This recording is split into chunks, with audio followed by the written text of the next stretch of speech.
Trump va se glisser dans ce problème-là pour essayer de l'aggraver, parce qu'en fait, depuis le début, il y a des démissions. Leur chef du consulat de Hong Kong participait à faire rencontrer les chefs de l'opposition. On voit bien que depuis le début, il y avait quand même la présence des États-Unis. On a vu des manifestants manifester avec des drapeaux américains, une ingérence dans la politique de la Chine, puisque Hong Kong, il faut peut-être le rappeler, on ne le sait peut-être pas en France, mais Hong Kong, c'est la Chine. Chose que je vois à Hong Kong. Je vois les manifestants qui sont armés, qui sont cagoulés, et c'est incroyable. Et on les appelle pro-démocratie, alors qu'ils ont effectivement une politique de grande violence contre les forces de l'ordre.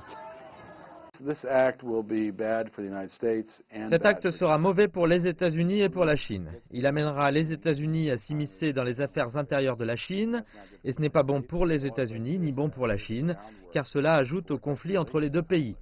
Nous ne voulons pas que des lois comme celle-ci jettent les bases de l'escalade du conflit.